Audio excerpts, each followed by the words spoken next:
So, my name is Sofia Nunez, and I'm here with my thematic presentation on issues of gender, masculine, and feminine. So, what is gender? Gender refers to the socially constructed roles, behaviors, expressions, and identities that a society considers appropriate for individuals based on their perceived sex.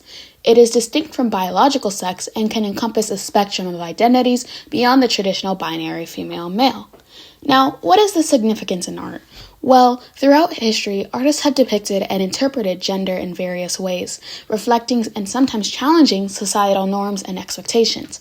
The representations of gender in art provides insight into cultural attitudes, power dynamics, and the experience of different groups within society.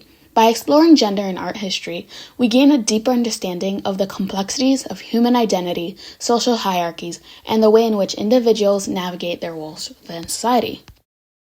So, what is gender? Gender refers to the socially constructed roles, behaviors, expressions, and identities that a society considers appropriate for individuals based on their perceived sex. It is distinct from biological sex and can encompass a spectrum of identities beyond the traditional binary female-male. Now, what is the significance in art? Well, throughout history, artists have depicted and interpreted gender in various ways, reflecting and sometimes challenging societal norms and expectations. The representations of gender in art provides insight into cultural attitudes, power dynamics, and the experience of different groups within society. By exploring gender in art history, we gain a deeper understanding of the complexities of human identity, social hierarchies, and the way in which individuals navigate their roles within society. The first piece we have is from Global Prehistory, the Tlaloco female figurine. This figurine portrays a female figure with distinct features of femininity. Such features include wide hips, round abdomen and breasts, and the emphasis on the body aligns with the traditional femininity during this time period. This highlights the importance of fertility and reproduction in Mesoamerican culture. Up next is the ancient Mediterranean. We have the Doryphorus, or the spear bearer. The Doryphorus is a prime example of an idealized male form in ancient Greek art. The sculpture depicts a young male with an athletic physique standing in contrapposto. There is an emphasis on muscularity, ideal strength, and ideal proportion, which aligns with traditional masculinity of Greek society. The sculpture reflects the cultural values of this patriarchal society where men held the positions of power and authority. At this time, ideals of masculinity were heavily glorified. The Doryphorus is a visual manifestation of these cultural ideals and portrays the heroic male archetype. Early Europe and colonial Americas. The Arnolfini portrait by John van Eyck offers a captivating portrayal of gender roles and relationships in early European society.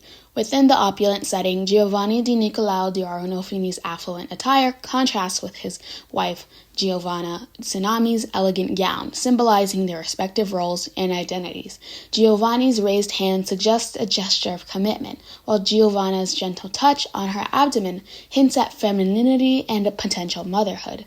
The convex mirror in the background reflects the couple and additional figurines, inviting viewers to contemplate their own roles in society.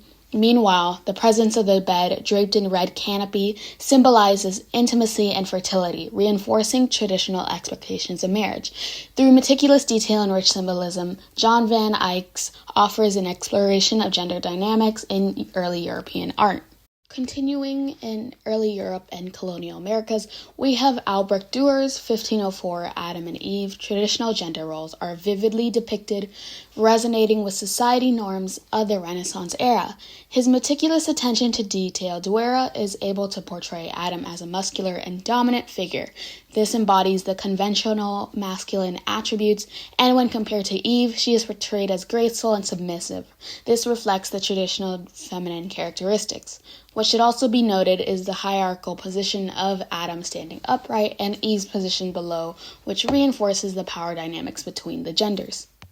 In Unit 4, Late Europe and Americas, we have Edward Manet's Olympia, which provocatively challenges traditional gender roles and expectations. Completed in 1863, the painting features a reclining nude woman, Olympia, whose direct gaze and assertive demeanor defy conventional portrayals of passive female subjects in art. The juxtaposition of Olympia with her black servant holding flowers highlights power dynamics related to race, class, and gender within the painting. Manet's portrayal sparked controversy, reflecting societal discomfort with female sexuality and agency in the 19th century.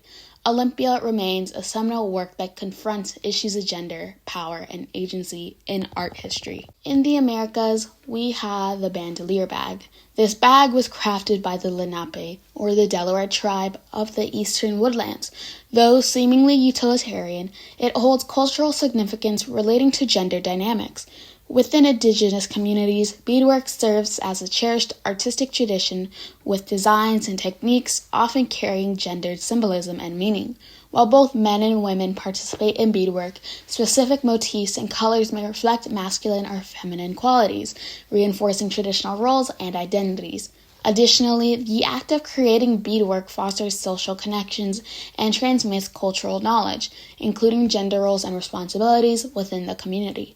Thus, while the bandolier bag may not explicitly depict gendered imagery, its cultural context and significance contributes to the broader discussion of issues of gender, masculine, and feminine. In Africa, the Bundu mask utilized by the Sande Society of the Mende peoples functions as a symbol of feminine beauty and maturity.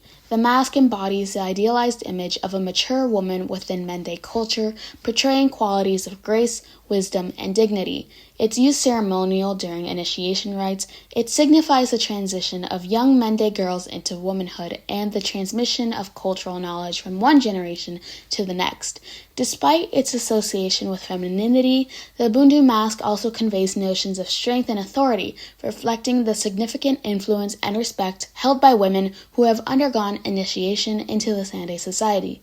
Thus, the Bundu mask serves as a poignant representation of gender dynamics, cultural identity, and the values associated with womanhood within Mende society. In West and Central Asia, we have the Court of Gayumars, a folio from the Shah Tahmas Shahnameh.